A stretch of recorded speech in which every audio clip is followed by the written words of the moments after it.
Gloria a Dios.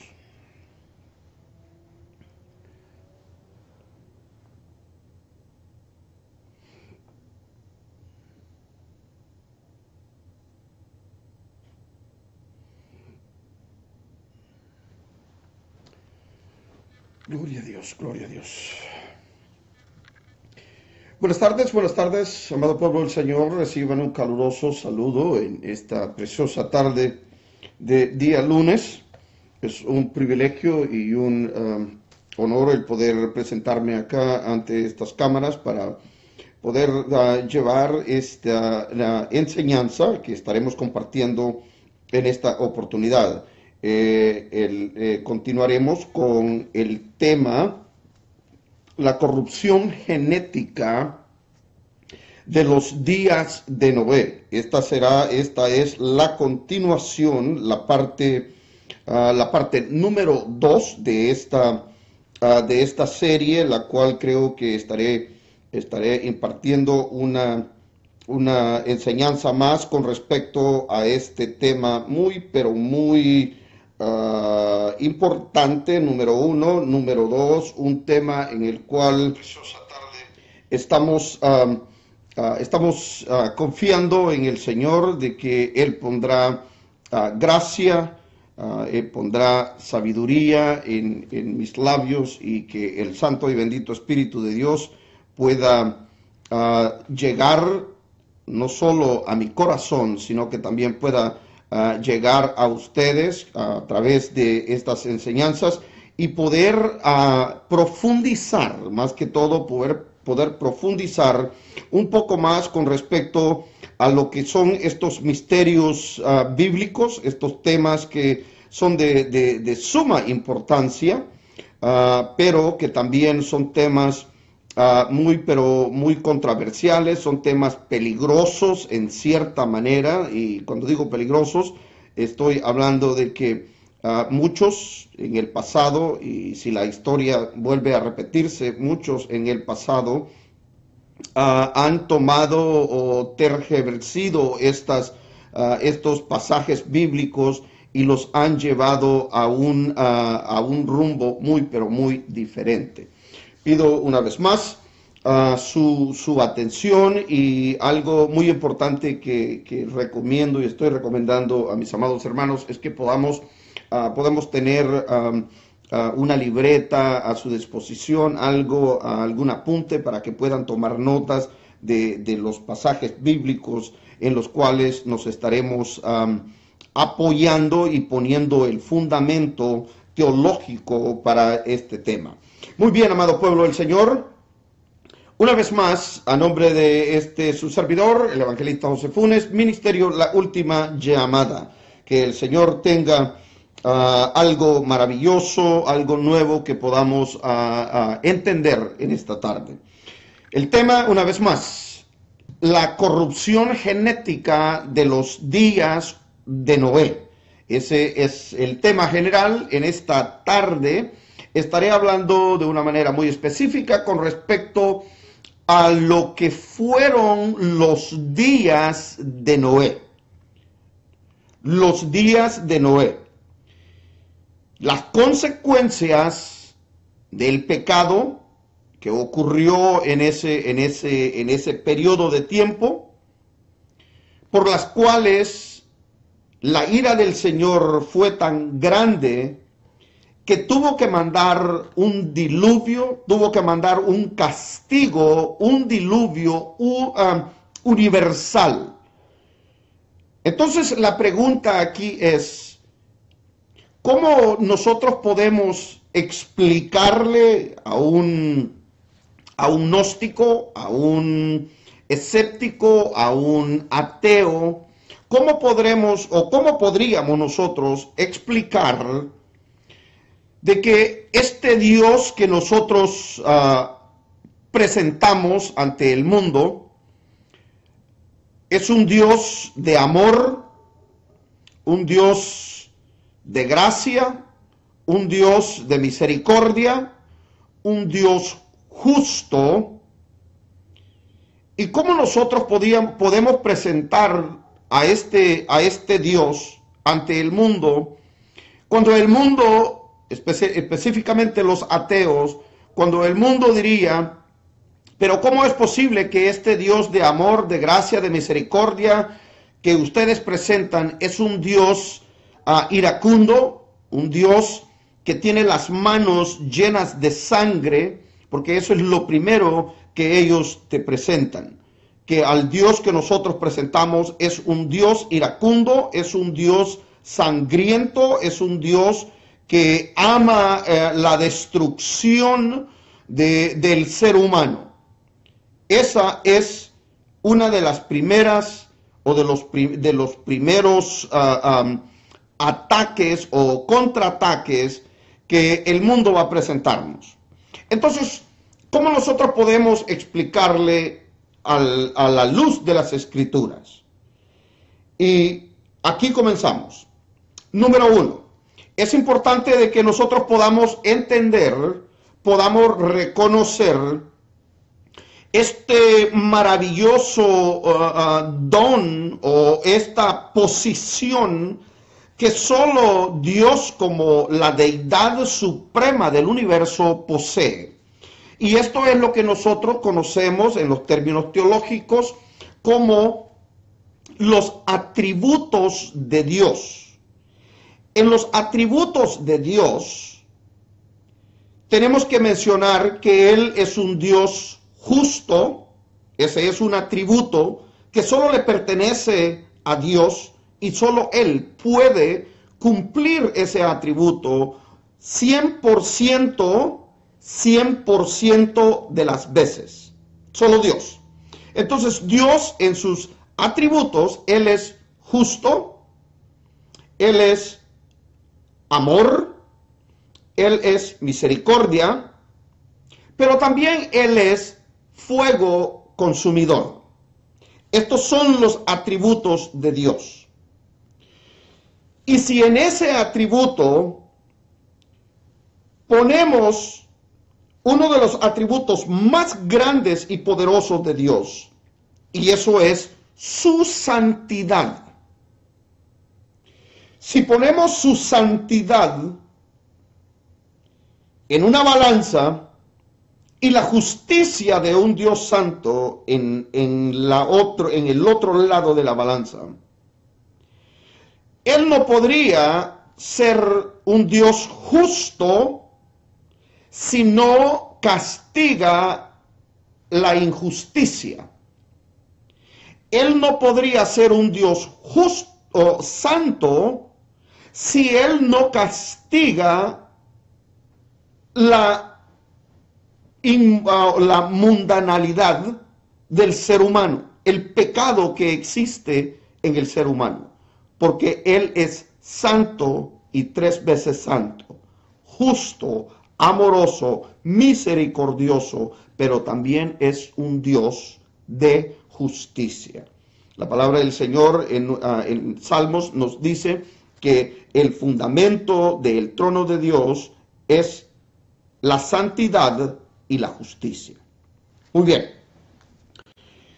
Estaré tomando 2 versículos para aquellos amados hermanos que están entrando en este momento. Estaremos tomando 2 versículos en particular que será el fundamento de esta enseñanza. El primero de ellos lo encontramos en el capítulo 6 del libro de Génesis. Génesis capítulo 6 y versículo 1 en adelante. La segunda lectura la estaremos tomando en el Evangelio de San Mateo, capítulo 24 y verso 37. Para aquellos que tienen la oportunidad de abrir sus escrituras y poder comparar juntamente conmigo estas lecturas. Versículo 1 del capítulo 6 de Génesis. Aconteció que cuando comenzaron los hombres a multiplicarse sobre la faz de la tierra, y les nacieron hijas, que viendo los hijos de Dios que las hijas de los hombres eran hermosas, tomaron para sí mujeres, escogiendo de entre todas. Y dijo Jehová: No contenderá mi espíritu con el hombre para siempre, porque ciertamente él es carne, mas serán sus días 120 años.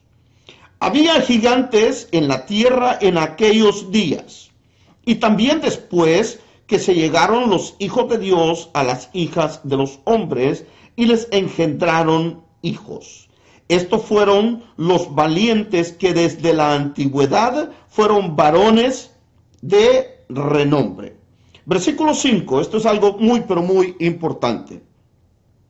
Y vio Jehová que la maldad de los hombres era mucha en la tierra, y que todo designio de los pensamientos del corazón de ellos era de continuo, solamente el mal. Y se arrepintió Jehová de haber hecho al hombre en la tierra, y le dolió en su corazón. Y dijo Jehová: raeré de sobre la faz de la tierra a los hombres que he creado, desde el hombre hasta la bestia, y hasta el reptil y las aves del cielo, pues me arrepiento de haberlos hecho. Versículo 8. Pero Noé halló gracia ante los ojos de Jehová. Muy bien. Ahora, amados hermanos, les invito que nos vayamos directamente al Evangelio de San Mateo. El Evangelio de San Mateo, capítulo 24, y estaremos leyendo desde el verso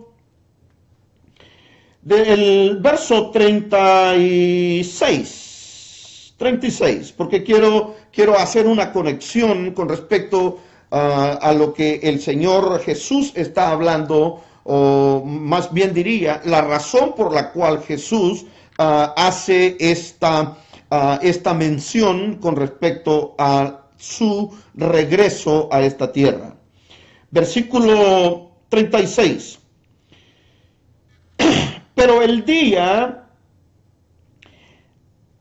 día y la hora nadie sabe, ni aun los ángeles de los cielos, sino mi Padre. Mas como en los días de Noé, así será la venida del Hijo del Hombre. Porque como en los días de Noé, antes de el diluvio, estaban comiendo y bebiendo, casándose y dándose en casamiento, hasta el día en que Noé entró en el arca.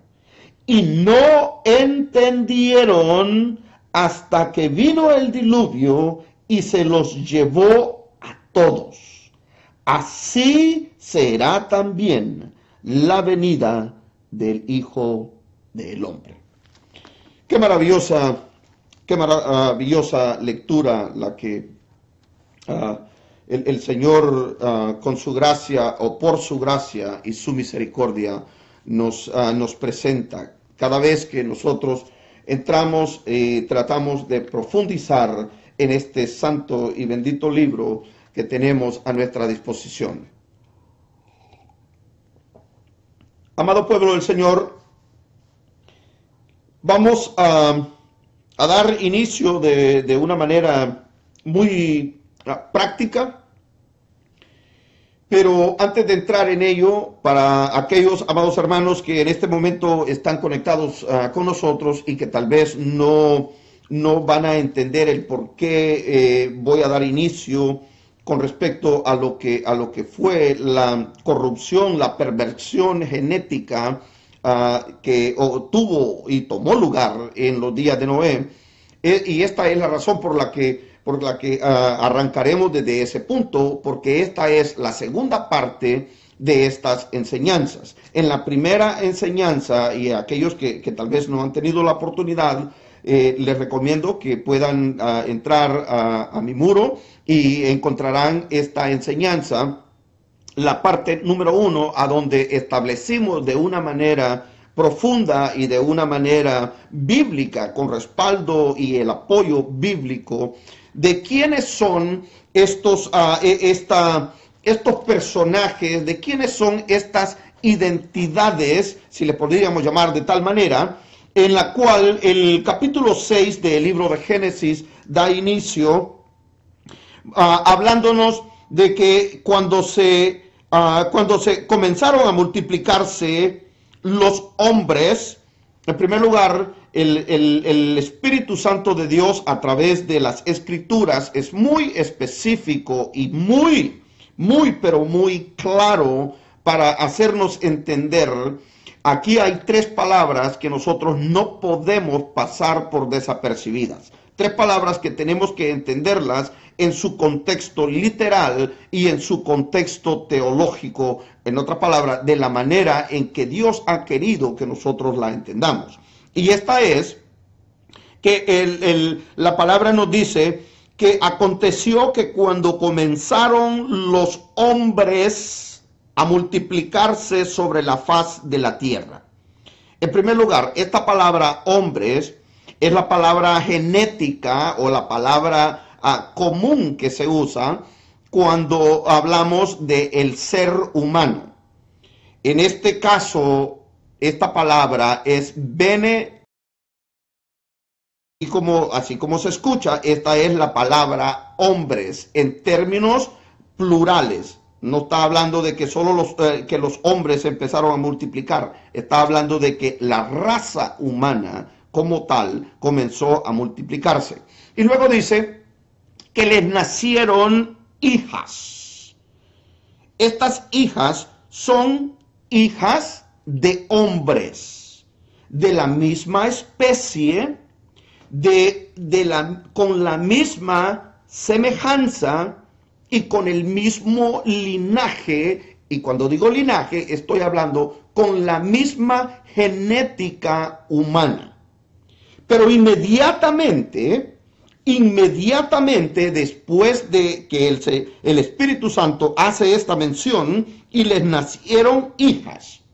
Ahora entra al escenario estas otras identidades que son específicamente muy diferentes a lo que el versículo 1 nos dice cuando habla de los hombres, en el término general, las hijas de los hombres, haciendo una conexión de que los hombres y las hijas de los hombres son un linaje, una misma especie. En el versículo 2 comienza el contraste y lo que ha sido la pregunta más grande, la pregunta que todo el mundo siempre ha querido entender y ha querido poder tener un mejor conocimiento e entendimiento de lo que en sí la palabra del Señor nos enseña. Ahora dice que viendo los hijos de Dios, ahora una vez más el Espíritu ha sido específico para mencionar que viendo que los hijos de Dios, que las hijas de los hombres eran hermosas. Una vez más, haciendo una separación. Entonces, no vamos a ir para allá, porque eso lo expliqué en la primera enseñanza. Creo que es de suma importancia el que podamos establecer de que los hijos de Dios, en el capítulo 6, que se hace esta mención 2 veces en el capítulo 6 de Génesis, al igual que 3 veces más en el libro de Job, estamos hablando de estas identidades, hijos de Dios. Establecimos bíblicamente que los hijos de Dios son ángeles caídos, no son los hijos de Set, como la segunda corriente teológica ha propuesto, porque estos hijos de Dios son ángeles que descendieron del cielo, abandonaron su morada y vinieron a esta tierra con un propósito. Y ese propósito fue el traer confusión, el traer la perversión, la magia, la brujería, y no solo eso, sino que, número uno, su objetivo número uno era contaminar, pervertir la genética del ser humano, para que la profecía que el Señor dio de una manera directa, en primera persona, que el Señor habla en el capítulo 3, versículo 15 de este mismo libro de Génesis, cuando el Señor hace y da la sentencia y la maldición a la mujer, y al igual que lo hace con Satanás. Entonces, el objetivo número uno de la perversión genética que existió en los días de Noé estuvo basado en este versículo. Y aquí damos inicio. No fueron los hijos de Set, sino ángeles, identidades angelicales que descendieron a esta tierra y tuvieron relaciones sexuales con las hijas de los hombres, y a consecuencia de esa unión antinatural, la palabra del Señor la describe como ante natura, algo que no es el diseño original de Dios. Aquí damos inicio. Versículo 15 del capítulo 3 del libro de Génesis. Esta es la razón primordial, el punto de partida para que este intento de la corrupción genética de la raza humana diluviana tomase ¿cómo se dice la palabra en español? El center stage, tomase el control de lo que en sí el capítulo 5, 6 y 7 de Génesis nos habla. Versículo 15 del capítulo número 3 de Génesis. Y pondré enemistad entre ti y la mujer, y entre tu simiente y la simiente suya. La simiente de la mujer, esta te herirá en la cabeza, y tú le herirás el carcañal. Desde el principio de la creación, siempre el Señor en su conocimiento, esto es lo que se conoce como la presciencia de Dios, no la presencia, presciencia, que esto significa un conocimiento previo, porque Él es todopoderoso, Él es omnisciente y omnipresente. Entonces Él lo sabe todo, lo conoce todo y es todopoderoso. En la omnisciencia de Dios existe este atributo que se llama la presciencia, el conocimiento previo, que solo ese atributo, solo el Señor, solo Dios Padre lo posee. Entonces, en este preconocimiento del Señor, el Señor sabía, siempre supo, que Eva iba a ser seducida y que Eva iba a ser engañada. Y en su presciencia, Él estableció su plan divino y maravilloso, el cual lo presentó hace 2000 años en esa horrenda cruz, en la cruz del Calvario, donde él presentó la ofrenda más grande, la ofrenda que jamás nunca podrá tener precio, podrá tener valor. El Señor la presentó clavada en esa cruz, en la cruz del Calvario.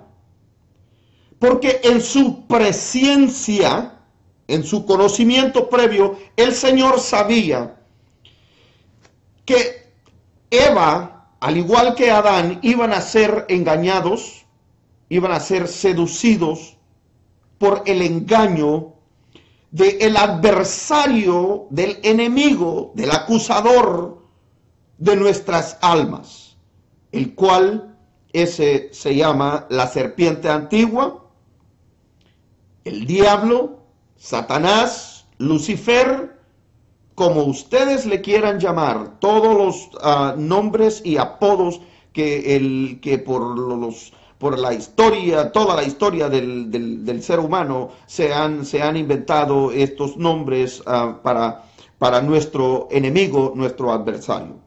Entonces, cuando el Señor conoce y tiene ese conocimiento, ese previo conocimiento, el Señor establece una manera en cómo Él no solo iba a redimir al ser humano, sino que también iba a proveer una manera para que todos y cada uno de nosotros pudiésemos tener esa libertad de razonamiento, esa libertad con la cual el Señor nos creó, porque nos creó con una mente racional. Somos seres racionales, seres responsables de nuestra manera de pensar. Nosotros somos seres morales. Tenemos la facultad de decidir por nuestro propio entendimiento y por nuestra propia voluntad, porque tenemos algo que es maravilloso, que aún los ángeles desearan tener eso, y esto se llama libre albedrío. Por esa razón es que el Señor, en su conocimiento, Él supo de que Adán y Eva se iban a descarriar. Y por esa razón, en el libro de Apocalipsis, la palabra del Señor dice que el Cordero, presentando a Cristo, el Cordero que fue, escuchen bien, el Cordero que fue sacrificado, inmolado desde antes de la fundación del mundo. Ahora, ¿qué es lo que el Señor está queriendo presentarnos y qué es lo que el Señor nos está queriendo decir? Es de que en su presciencia, Él entendió lo que iba a suceder en el huerto del Edén. Y por esa razón es que el Cordero de Dios, Cristo, el Cordero que quita el pecado del mundo, fue inmolado desde antes de la fundación del mundo. Antes que Él creara al ser humano, Él ya tenía la respuesta, Él ya tenía el plan divino y perfecto para poder redimir a estas criaturas que Él iba a hacer en un futuro. Cuán maravilloso y cuán grande es la misericordia y el amor de Dios. Es impresionante cómo Dios nos ha amado y nos sigue amando. Muy bien, ahora el Señor hace dicta esta sentencia, pero también Él pone un plan. Y este es de que la simiente de la mujer, y todos y cada uno de nosotros sabemos, esto también lo estuve explicando en la primera enseñanza, todos y cada uno de nosotros sabemos de que la mujer no tiene semilla, la mujer no tiene simiente, ella no produce semilla, ella no produce semen o espermatozoides para que esa semilla que viene en esta molécula pero tan microscópica que pueda llegar a fertilizar y así toma forma un ser humano. la mujer no la posee, solo el hombre. Y por esa razón es que el Señor le dice que la simiente de la mujer. ¿Cuál simiente? Ellas no tienen semilla. Ellos no tienen esa esperma que da la vida. Por esa razón es que el Espíritu Santo es el que toma el control, cubre a María, a la Virgen María, y ella queda embarazada con la semilla divina de Dios, la semilla perfecta. Porque si el hombre hubiese tenido algo que ver con el nacimiento de Jesús, entonces Jesús no hubiese sido el Cordero perfecto de Dios, porque él iba a venir con la misma o con los mismos defectos genéticos que nosotros heredamos desde el momento que Adán y Eva pecaron y fueron arrojados, echados, corridos del huerto del Edén. El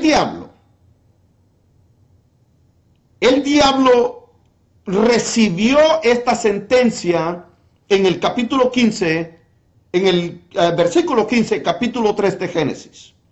Y cuando él recibe esta sentencia, él sabe de que un día este ser que ha de venir por obra del Espíritu, de una manera sobrenatural, va a traer la simiente perfecta de Dios, no la simiente del hombre. Y por eso es que él comienza a corromper, a pervertir la genética del ser humano para que este ser que le iba a aplastar la cabeza y que le va a aplastar la cabeza, llegase a este mundo. Ahora, de allí tenemos que regresarnos a lo que es el capítulo 6 del libro de Génesis.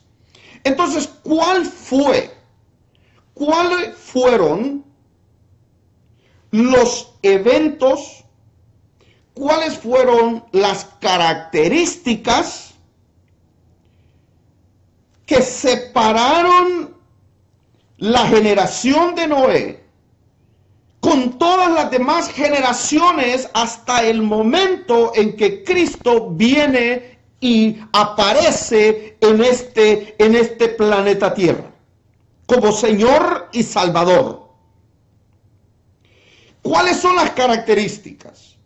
¿Por qué el Señor tuvo que tomar un punto de referencia histórico para poder anunciarle a sus discípulos, a sus apóstoles, de que iba a haber una señal que un día en el futuro, 2000 años, en este caso, en el caso de nosotros, si es que el Señor viniese a levantar a su iglesia en este año, entonces el Señor estaba hablando de que en 2018 años, las características que vivió la humanidad prediluviana iban a ser exactamente las mismas características que íbamos a estar viviendo nosotros hoy en día para que Él pudiese venir. Ahora bien, cuando los hijos de los hombres, en otras palabras, cuando los hombres comienzan a multiplicarse, la raza humana comienza a multiplicarse de una manera espantosa. Esto fue algo extraordinario que sucedió en la época antes del diluvio. La población, el planeta Tierra se pobló de una manera espantosa.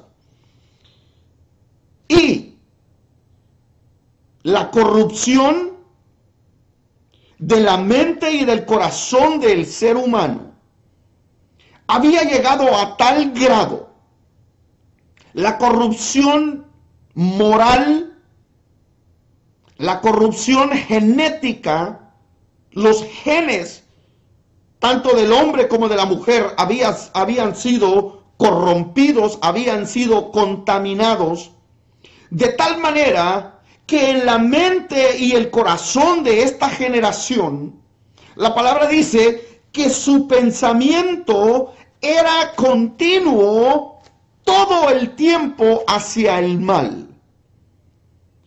Este mal que estaba penetrado, que se había infiltrado de una manera sobrenatural cuando los hijos de Dios, los ángeles caídos, comenzaron a tener relaciones sexuales con las mujeres terrenales. Lo que el hermano del Señor habla, y estaremos leyendo esto en un breve tiempo, cuando esta mezcla de seres humanos, de mujeres humanas, 100% humanas, con seres angelicales. Y el producto de esta fornicación y de esta relación antinatural, produce a estos seres monstruosos, produce a estos hombres que la palabra del Señor le llama Nepilins, lo cual es la palabra hebrea para referirse a estos hombres, a estos seres monstruosos que fueron el resultado de la unión de un ser humano y un ser angelical. Y producen estos monstruos, que la Biblia, una vez más, le llama Nephilins. Y en la traducción que ahora nosotros poseemos, yo no sé qué traducción ustedes tienen, pero la gran mayoría de las traducciones le llaman o las conocen como los gigantes. Entonces, de la unión salieron estos gigantes. Y estos gigantes comenzaron a destruir las plantas, a devorar los animales, hasta el punto que cuando ya no podían agarrar o alcanzar animales, comenzaron a comerse y a devorar a los mismos hombres. Hay un pasaje que creo que es muy importante que nosotros podamos tomar en cuenta. Este libro, el cual es llamado y muy conocido el libro de Enoc. Quiero tomar la lectura en el libro de Enoc, no que estoy proponiendo o diciendo que el libro de Enoc es un libro inspirado. Este libro es lo que se conoce un libro apócrifo, un libro extra bíblico, porque el libro de Enoc no es antibíblico, es extra bíblico. En el capítulo 6 del libro número 1 de Enoc, es algo muy importante que nosotros podamos entender, porque tiene un paralelismo exacto con lo que el libro de Génesis y el capítulo 6 que acabamos de leer. Déjeme leerle lo que está en el capítulo 6, versículo 1 al 8 del libro de Enoc. Así sucedió que cuando en aquellos días se multiplicaron los hijos de los hombres, les nacieron hijas hermosas y bonitas. Y los vigilantes, hijos del cielo, las vieron y las desearon, y se dijeron unos a otros: vayamos, escojamos mujeres de entre las hijas de los hombres y engendrémosles hijos. ¿Alguna coincidencia? Esto tiene un paralelismo muy, pero muy cercano a lo que el versículo 1 al 4 del libro de Génesis nos dice. El versículo 3 ahora dice: entonces Shemiasa, que era su jefe, les dijo: temo que que no queráis cumplir con esta acción y sea yo el único responsable de un gran pecado. Ahora, este mismo ángel que supuestamente, de acuerdo a Enoc, este ángel era uno de los cabecillas de ese grupo, el cual el libro de Enoc dice que fueron 200 ángeles que hicieron este acto antinatura. Ahora, este ángel está reconociendo que si ellos hacen eso, esto será un gran pecado. Ahora mire lo que dice el versículo 4 del libro de Enoc, capítulo 6. Pero ellos le respondieron: hagamos todos un juramento y comprometámonos todos bajo un anatema a no retroceder en este proyecto hasta ejecutarlo realmente. Entonces todos juraron unidos y se comprometieron al respecto los unos con los otros bajo anatema. Y eran en total 200 los que descendieron sobre la cima del monte que llamaron Hermón o Germón, porque sobre él había jurado que se habían comprometido mutuamente bajo anatema. Amados hermanos, una vez más, no estoy en ninguna manera sugiriendo o admitiendo de que el relato del libro de Enoc es algo que nosotros tenemos que tomarlo como palabra inspirada de Dios. Mas sin embargo, vale la pena el mencionar de que este misterioso libro de Enoc fue un libro mencionado en el Nuevo Testamento, nada más y nada menos por el hermano del Señor Jesús. La iglesia primitiva, como tal, aceptaron este libro, leyeron este libro. Dicho sea de paso, la iglesia ortodoxa tiene, la iglesia de Antioquía todavía tiene el libro de Enoc como parte del canón que ellos aprobaron. Una vez más, no estoy sugiriendo de que este libro es un libro que nosotros tenemos que tomarlo como inspirado y como palabra de Dios. Yo creo que esto lo he hecho única y sencillamente para tener un marco histórico y un punto de vista diferente con respecto a lo que la palabra del Señor nos dice en el libro de Génesis. Muy bien. Entonces, ¿cuáles fueron, en este caso, cuáles fueron? ¿O cuál fue la razón principal? Porque el Señor tuvo que destruir la tierra en la forma que había sido establecida. Y cuando digo destruir la tierra en la manera que había sido establecida, es porque antes del diluvio, este planeta Tierra era una sola masa, era una placa completa. En otras palabras, no habían continentes, no habían divisiones de tierra seca y los mares o el agua como ahora nosotros lo conocemos. Tenemos 5 continentes, 5 divisiones en lo que es el planeta Tierra.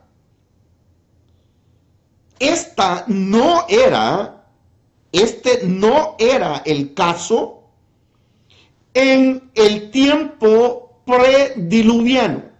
Era una sola masa, una sola plancha.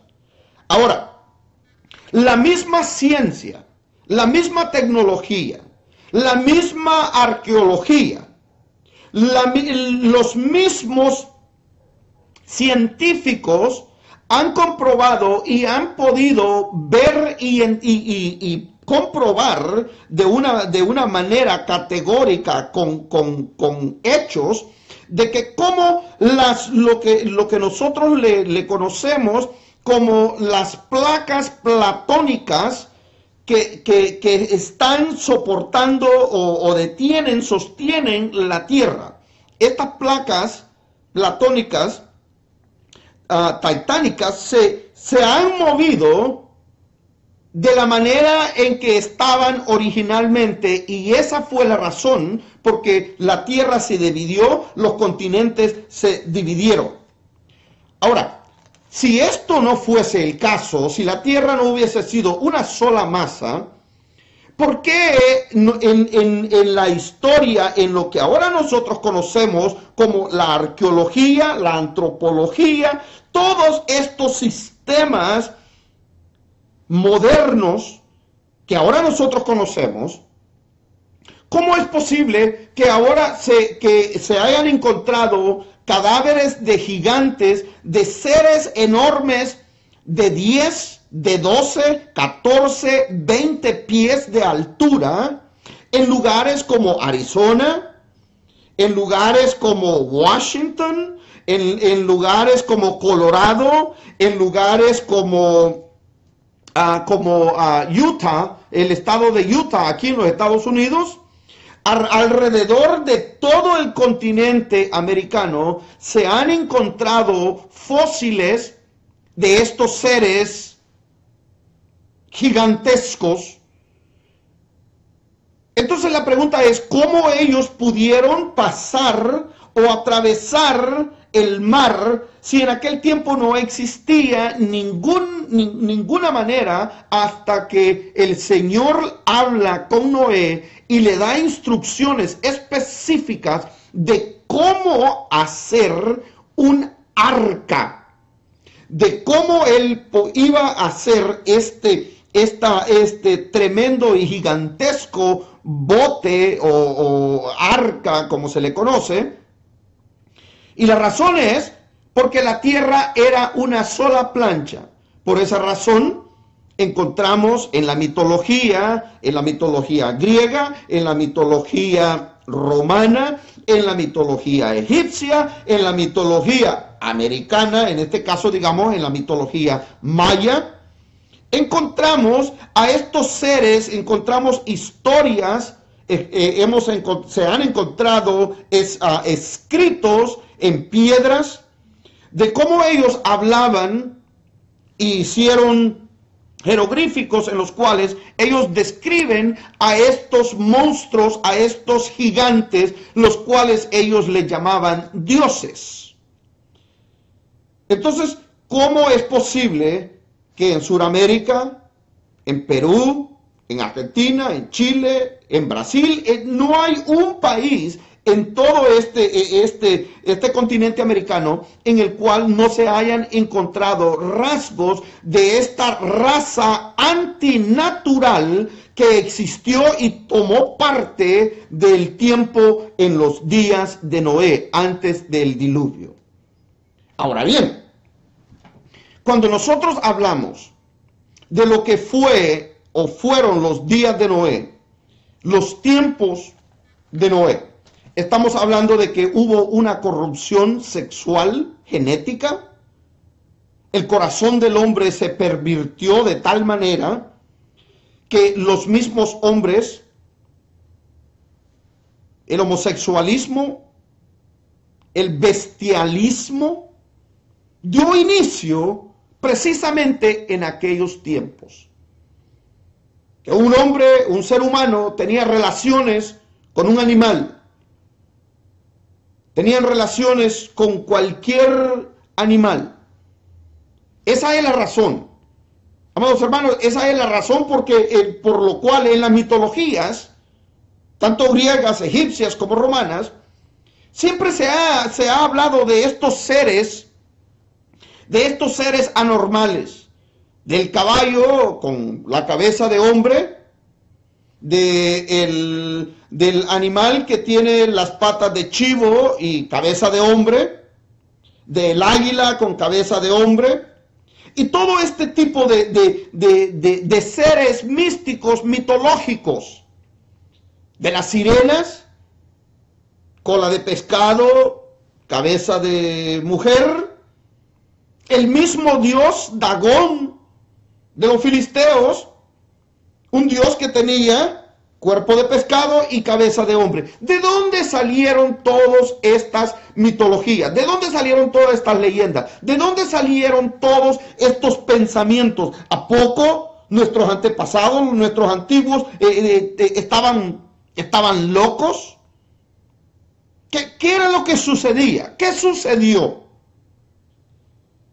La perversión genética que tomó lugar en ese tiempo fue tan asombrosa que el Señor mismo habla y dice que Él se arrepintió de haber hecho al hombre. Ahora la pregunta es, si Él se arrepintió de haber hecho al hombre, ¿por qué Él tiene que destruir las aves? ¿Tiene que destruir todos los animales que se mueven en la tierra? ¿Por qué? Porque el bestialismo, estos seres diabólicos, estos seres demoníacos, tanto los ángeles caídos como los descendientes de la unión de los hijos de Dios y las hijas de los hombres, tanto ellos como sus descendientes tuvieron mucho que ver y pudieron enseñarle todo tipo de maldad. Les enseñaron astrología, les enseñaron brujería, les enseñaron medicina, les enseñaron tantas cosas, les enseñaron aún cómo construir y fundar ciudades, pirámides, monumentos que hasta hoy en día no hay un tan solo ingeniero, no hay un tan solo arqueólogo, no hay un tan solo antropólogo, un psicólogo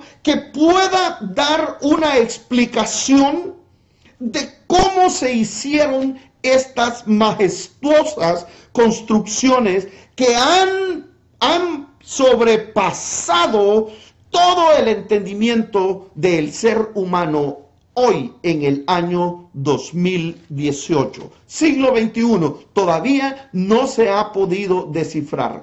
¿Cómo pudieron mover ellos, los hombres en este caso, cuando no existía ni siquiera la rueda, cuando no existía un martillo, cuando no existía una grúa para levantar estas gigantescas y enormes piedras que fueron colocadas para los fundamentos y para levantar estas pirámides? ¿Cómo lo hicieron? ¿Quién lo hizo?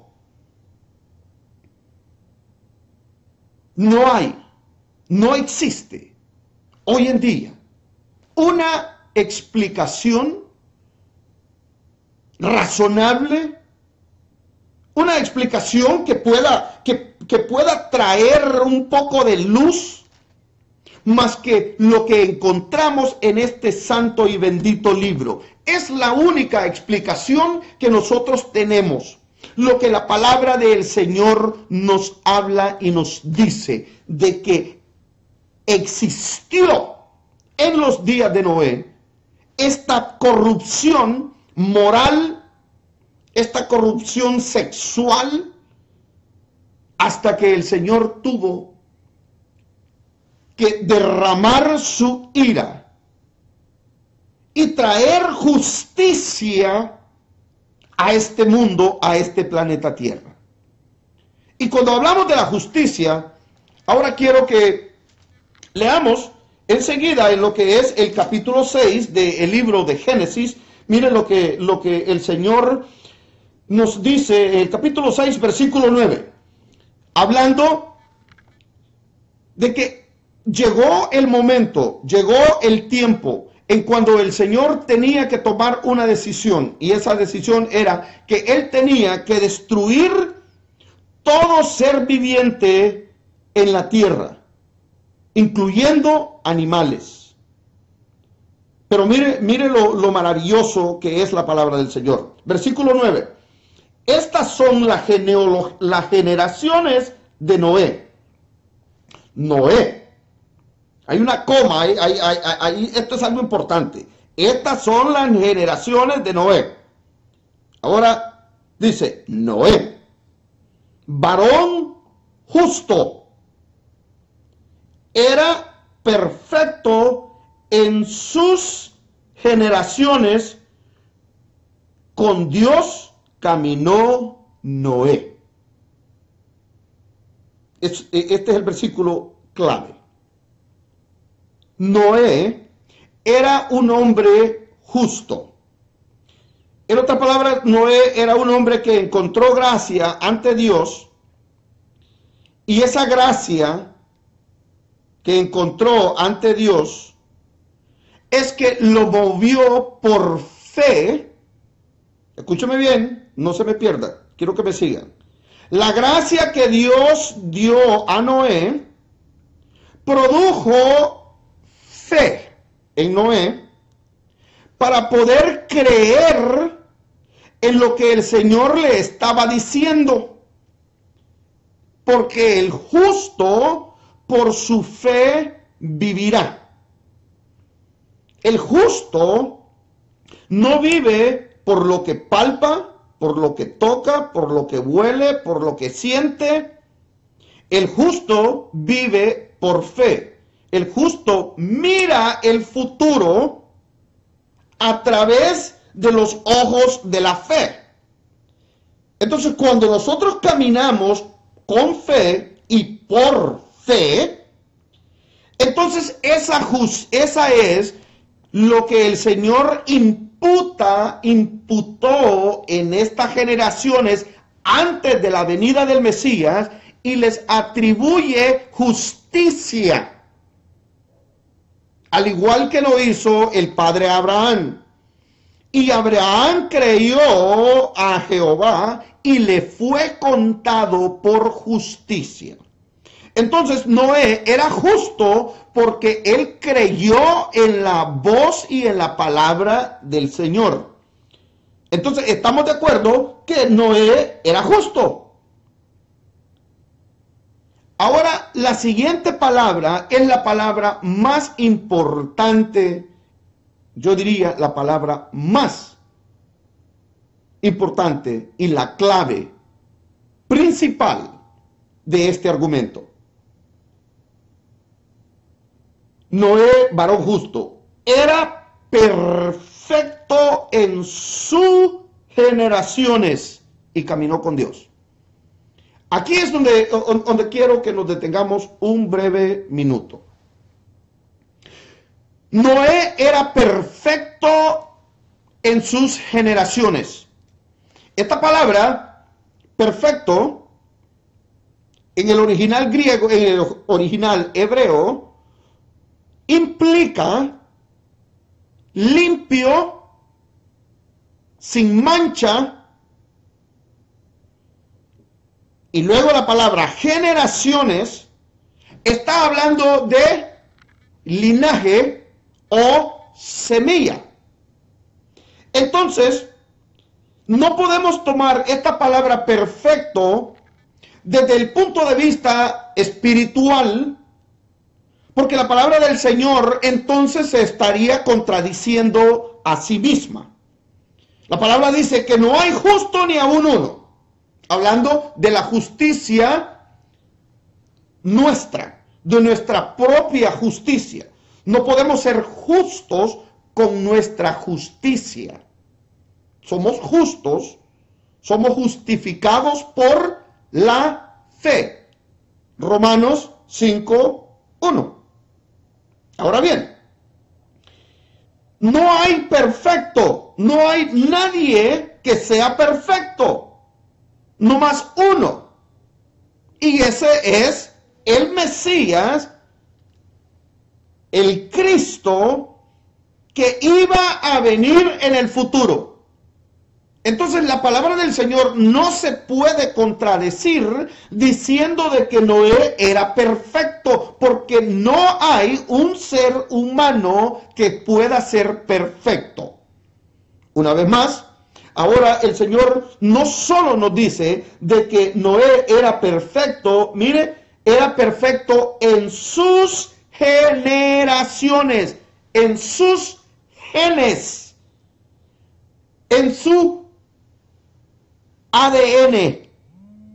la cual obviamente ellos no tenían la menor idea de lo que la ley genética del ADN iba a hacer.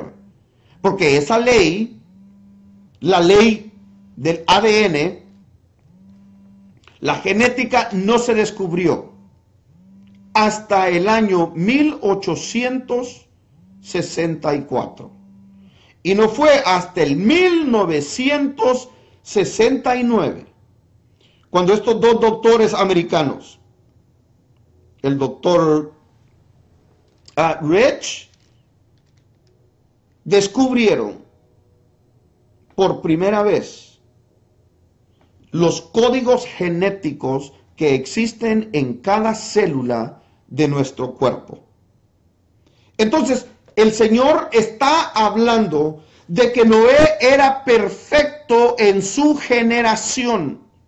¿Qué estoy diciendo con esto? Que Noé era el único que no había sido contaminado genéticamente hablando.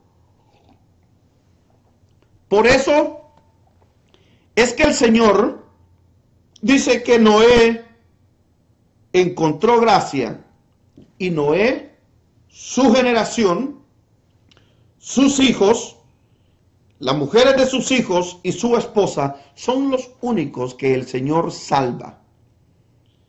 Porque la palabra del Señor dice que el diluvio se los llevó a todos, arrasó con todos, menos a estas 8 personas. Ahora bien, si nosotros ponemos este plan de que Noé era limpio en sus genes, puro, esa fue la razón por la que el Señor escoge a este hombre y a sus hijos para volver a repoblar, para volver a llenar la tierra de seres humanos. Seres humanos que no trajeran esta perversión genética en su ADN. Entonces, estos fueron los motivos, esto fue la razón principal por la cual el Señor manda un diluvio, manda juicio. El primer juicio sobre la raza humana, y se los acaba a todos. Ahora el Señor dice que Él tuvo paciencia. El Señor esperó a que estos hombres pudiesen arrepentirse, de que esta generación perversa y malvada pudiesen arrepentirse, mas sin embargo no lo hicieron. El apóstol Pedro, en la primera carta del apóstol Pedro, capítulo 3 y verso 20. Escuche bien lo que el Señor dice, o el Señor nos habla y nos dice con respecto a la paciencia de Dios. Porque el Señor jamás nunca, escúcheme bien, esto es algo muy importante, esto es poderoso. El Señor jamás nunca va a mandar juicio sobre una persona.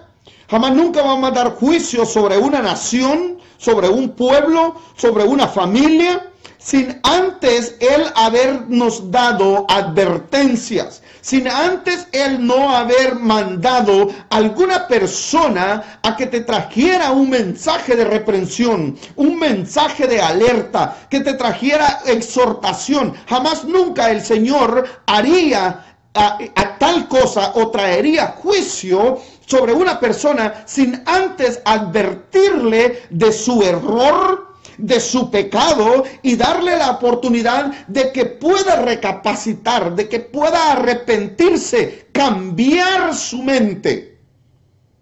La palabra arrepentimiento, para aquellos que no la entienden o todavía no saben qué es arrepentimiento. Muchos piensan que arrepentimiento es cuando el predicador, el evangelista está predicando, el pastor está predicando, y hace la pregunta: ¿hay alguien aquí que no ha recibido al Señor, quiere arrepentirse? Y sale el muchacho, la muchacha, el viejito, la viejita, el joven, quien sea, y salen y corriendo para el altar y van llorando: ¡ay, Señor, perdón! Ellos piensan, oh, ese es arrepentimiento, él va bien arrepentido, dice, ese se arrepintió. Ese es un mal entendimiento de lo que en sí la palabra arrepentimiento es. Una vez más, para los que no saben, arrepentimiento es cambio de mente. Eso es arrepentimiento.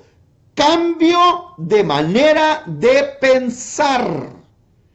Cuando tú cambias tu manera de pensar, tu corazón cambia juntamente con ello. Eso es arrepentimiento. Si no me cree, búsquelo en el diccionario. ¿Qué es arrepentimiento? Un cambio de mente, un cambio radical, un giro de 180 grados. Eso es arrepentimiento. Cambiar de mente en un giro de 180 grados. Le das la vuelta, cambias tu rumbo y tu dirección. Eso es arrepentimiento. Entonces el Señor dice en el capítulo 6 de Génesis que Noé predicó por 120 años y jamás, nunca nadie se arrepintió. Nadie se arrepintió. 120 años este hombre estuvo predicando. La palabra del Señor dice que Noé fue un pregonero de justicia. ¿De qué justicia está hablando? Está hablando de la justicia de Dios. Noé les decía, arrepiéntanse, lo que están haciendo, lo que ustedes practican, en la manera en que viven, en la manera que han fornicado, en la manera que están haciendo las cosas. Esto es una abominación ante nuestro Dios Todopoderoso, el Creador de los cielos y de la tierra. Y ellos, la palabra dice que ellos no entendieron hasta... y eso lo dice el Señor Jesús en el libro de San Mateo, capítulo 28 y verso 37. El Señor dice que ellos no entendieron hasta que llegó el diluvio y se los llevó a todos. Entonces, el Señor, a través de este caos social, de este caos moral que la generación de Noé estaba viviendo, el Señor aún así tuvo paciencia y le dio tiempo para arrepentirse. Miren lo que el apóstol Pedro dice. Capítulo 3. Primera carta de Pedro, capítulo 3, versículo 20. Miren lo que dice. Los que en otro tiempo desobedecieron, cuando una vez esperaba la paciencia de Dios en los días de Noé.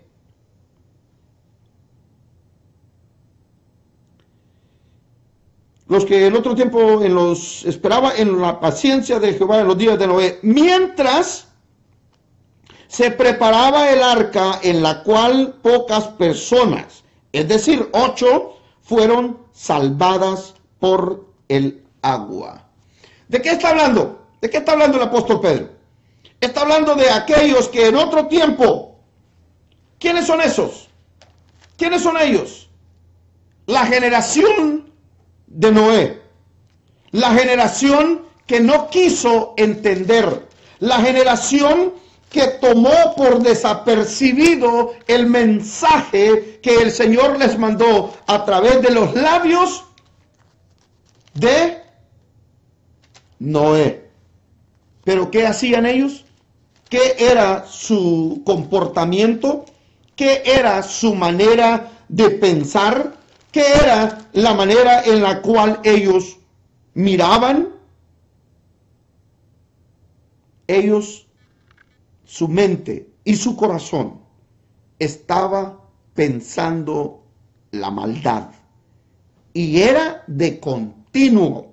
No solo era en la noche, no solo era en la madrugada, no solo era el domingo, no solo era el sábado, era de continuo. En otras palabras, todo el tiempo. Esa fue la señal.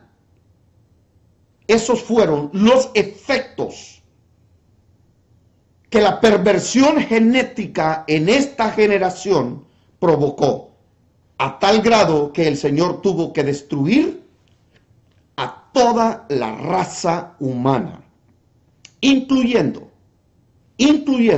animales. Ahora, quiero confirmar esto y cerrarlo con broche de oro. El hermano del Señor, mire lo que dice en la epístola de Judas, versículo 6, porque esto es poderoso a entender. Tenemos que entender que la palabra del Señor no necesita teólogos, no necesita doctores, no necesita intelectuales, no necesita filósofos, no necesita a nadie para comprobar que lo que está escrito es la palabra de Dios.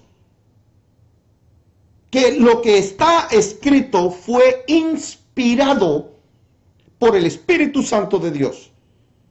Entonces la Biblia como tal, ella misma se va a respaldar, ella misma se da a entender y ella misma es la que le da validez a lo que está escrito. Esto es con respecto a quiénes son o quiénes fueron esos personajes místicos de los cuales la Biblia los nombra como los hijos de Dios. Lo cual la Biblia, de acuerdo a la Biblia, con el respaldo bíblico, nosotros podemos decir con plena certeza y seguridad que los hijos de Dios eran los ángeles caídos. Ahora mire lo que Judas, la relación que hace Judas con el versículo 6, el versículo 4 del capítulo 6 de Génesis. Versículo 6 de Judas. Y a los ángeles que no guardaron su dignidad. Escuche bien. Aquí ya no dice y a los hijos de Dios. Aquí ahora el escritor Judas dice a los ángeles. En otras palabras, diciendo que esos hijos de Dios son ángeles. ¿Me entendieron? Y a los ángeles que no guardaron su dignidad, sino que abandonaron su propia morada, los ha guardado bajo oscuridad en prisiones eternas para el juicio del gran día.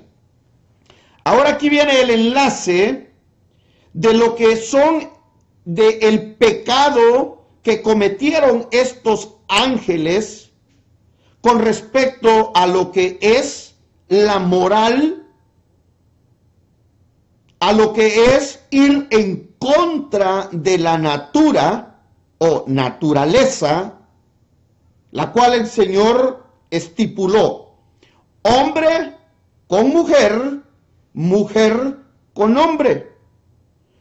No Pedrito con Panchito, ni tía Chencha con tía Lencha. No, hombre y mujer. Esa fue la naturaleza que él estipuló. Ahora miren lo que dice el versículo 7.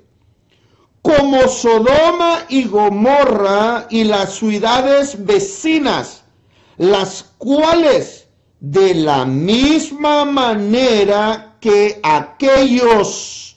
Escuchen bien, pueblo del Señor, esto es maravilloso.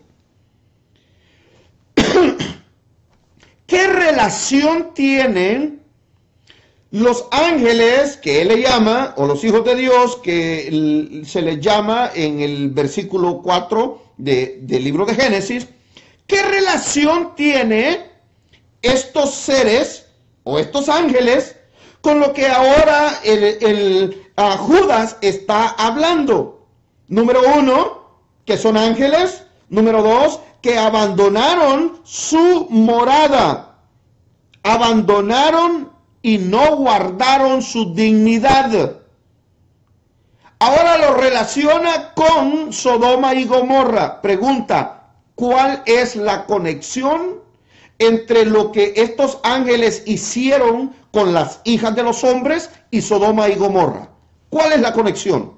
Oh, hermanos, entonces eran homosexuales. No, no, no, no, no. Está hablando de que ellos cometieron un gran pecado, como lo dice y lo relata el libro número 1 de Enoc, capítulo 6. Ellos cometieron un gran pecado. ¿Cuál fue ese gran pecado? Ir en contra la naturaleza estipulada por el Dios Todopoderoso. Hombre y mujer. Ahora bien, como Sodoma y Gomorra y las ciudades vecinas, las cuales de la misma manera que aquellos, refiriéndose a los ángeles, habiendo fornicado e ido en pos de vicios contra naturaleza, fueron puestas, por ejemplo, sufriendo el castigo del fuego eterno. ¡Qué maravillosa! ¡Qué maravillosa es la palabra de Dios! Y esto es lo que a mí me da una profunda alegría, me da un profundo placer el poder indagar esto, el poder indagar y profundizar en estos temas. Ahora, la misma palabra del Señor ahora está haciendo una conexión de que estos ángeles abandonaron su morada, se rebelaron contra Dios, abandonaron su morada, bajaron a la tierra, se unieron con mujeres humanas, siendo ellos seres angelicales, aunque no eran seres angelicales buenos, sino ángeles malos, pero nunca jamás dejaron de ser ángeles o criaturas angelicales. Son ángeles caídos que estos 200 ya están encerrados en prisiones en los cuales ellos no pueden salir hasta el día del juicio. Ahora Judas lo relaciona con fornicación. Pregunta, ¿qué es fornicación? Una unión sexual sin haber matrimonio. Eso es fornicación. Entonces ahora Judas los está conectando que ellos fornicaron con las hijas de los hombres porque se fueron en contra de su naturaleza. Ellos eran seres angelicales. Ellos no podían tener relaciones sexuales con un ser humano. Pero a consecuencia de ese gran pecado es que nacieron los gigantes del Génesis. Nacieron estos seres que tenían 12 dedos en las manos y 12 dedos en los pies. Medían 4 metros, 5 metros, 6 metros. Para nosotros acá en Estados Unidos que usamos las pulgadas, estamos hablando de seres que medían 12, 14, 18, 20 pies. Lo que es un edificio de 2 plantas, 30 pies, lo que es un edificio de 3 plantas. De esta manera es que estos seres pudieron haber llegado. Jamás nunca pudiesen haber venido si estos seres hubiesen sido el matrimonio entre los hijos de Set y las hijas de Caín. Jamás nunca esto se hubiese podido producir. Genéticamente hablando, científicamente hablando, jamás nunca puede salir un gigante de la unión de un hombre bueno con una mujer mala, o viceversa, de un hombre malo con una mujer buena. Si ese fuera el caso, este mundo estuviera lleno de gigantes y ya no hubiesen personas normales. Si ese fuera el caso, no hubiesen personas normales, todos seríamos gigantes. De una u otra manera, todos somos malos, te guste o no te guste. Ahora bien, con esto cierro.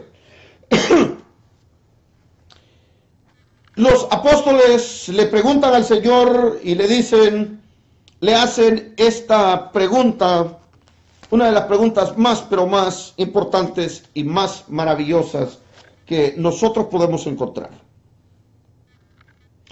El Señor, los apóstoles le preguntan y le dicen: Señor, dinos, ¿cuándo sucederán estas cosas? ¿Cuál será la señal que tendremos de tu venida? ¿Cómo nosotros podemos estar conscientes? ¿Cómo nosotros podemos apercibirnos, prepararnos? Danos una señal de cómo será ese tiempo, para así nosotros poder prepararnos, porque queremos estar listos cuando tú vengas. Escúchame bien, porque el Señor dijo que Él iba a venir una vez más. El Señor le dijo a sus discípulos: me es necesario que yo me vaya. Y si me voy y os prepararé lugar, os prepararé morada. Porque en la casa de mi Padre hay muchas moradas. En otras palabras, hay espacio. Y voy a ir y voy a preparar ese espacio. Voy a preparar esa morada. Porque a donde yo esté, vosotros también estéis. Y luego, para confirmarlo, el Señor habla en el Evangelio de Juan y nos dice de que todo lo que el Padre le dio a Él, todo lo que el Padre puso en las manos del Señor, el Señor dice: yo no le echo fuera, porque lo que mi Padre me da es mío y yo lo tomo en mis manos y nadie podrá arrebatar a nadie de mis manos. Cuán bendita y gloriosa es esta promesa. Ahora el Señor le dice a sus discípulos: mas como en los días de Noé, así será la venida del Hijo del Hombre. Ahora, ¿por qué? Esta es la pregunta que todos tenemos que hacernos. ¿Por qué el Señor es específico en hablar y poner esta señal? Que su venida iba a ser de la misma manera como en los días de Noé. ¿Cuántos de nosotros, incluyendo a este servidor, cuántos de nosotros hemos escuchado mensajes que nos hablan, y hoy vamos a hablar de la venida del Señor como en los días de Noé? Y el Señor dijo, amados hermanos, que en los días de Noé estaban comiendo, estaban casando y dándose en casamiento. Y hermanos, eso es lo que está pasando hoy en día. Amado pueblo del Señor,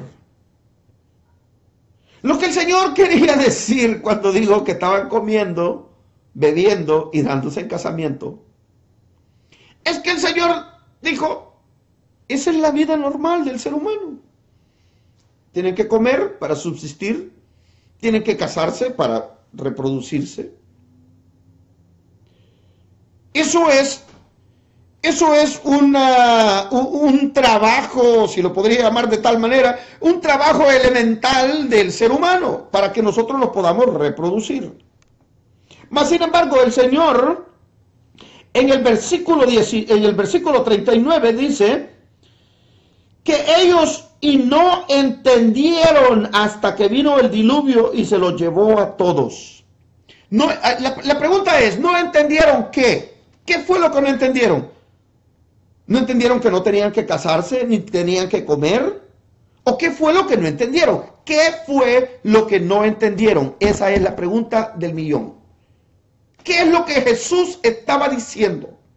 ¿Por qué el Señor tuvo que escoger esta época histórica y hacer una comparación paralela de lo que el tiempo de Noé fue con el tiempo que iba a llegar en un futuro distante, lo cual yo creo que estamos viviendo esos tiempos como en los días de Noé? No porque se están casando y se están dando el casamiento, eso siempre ha sido igual. Se casan, se divorcian, comen y beben. Eso es la vida normal del ser humano. Siempre ha sido así. Pero ahora el Señor dice que ellos no entendieron. ¿Qué fue lo que no entendieron? Es la pregunta. No entendieron cómo el enemigo, a través de esta corrupción o perversión genética, había cambiado la mente y el corazón del ser humano de aquellos días. Y porque esa depravación social, esa depravación moral había alcanzado su máximo nivel, Él tuvo que destruirlos y volver a recrear al ser humano con los genes de un hombre que encontró gracia ante Dios, de un hombre que era limpio genéticamente hablando, él y sus generaciones. Y tuvo que mandar el castigo. Y Noé predicó por 120 años. Y todos se burlaron de él. Hasta que Noé cerró el arca y comenzó a descender lluvia de los cielos. Cuando eso era algo que ellos jamás nunca habían visto. Nunca habían visto lluvia. Mas sin embargo, la lluvia llegó. El castigo de Dios llegó. El castigo de Dios hacia este mundo y hacia esta sociedad va a venir, está a las puertas, porque escrito está. Pero como en los días de Noé, ¿cuál es el paralelismo de los días de Noé y los días en que nosotros estamos viviendo hoy en nuestros años? ¿Cuál es la diferencia? Esto, amados hermanos, será la parte número 3 de esta enseñanza. Parte número 3, la próxima semana. El paralelismo de los días de Noé con nuestra generación, lo que ahora nosotros estamos viviendo. ¿Cómo podemos comprobar bíblicamente, históricamente, científicamente, que esa misma perversión genética de los días de Noé, que acarrió el castigo, el diluvio universal sobre toda la raza humana y arrasó con todos, menos 8? Eso es lo que ahora estamos viviendo en nuestros días. De este punto arrancaremos en la próxima enseñanza, que será la parte número 3. A nombre de su servidor, quiero darles mil gracias a todos y cada uno de ustedes, amados hermanos, que han tomado a bien compartir este tiempo con nosotros acá en los estudios de radio y televisión La Última Llamada. Les quiero dar las gracias, infinitas gracias, y les pido que si esta enseñanza ha sido de bendición, que la comparta con sus amigos. Compartamos estas enseñanzas que espero estén siendo de bendición al pueblo del Señor. Si el Señor no ha venido la próxima semana, amados hermanos, aquí estaremos el próximo lunes. Así que en nombre de Ministerio La Última Llamada, yo les digo bendiciones, Maranata.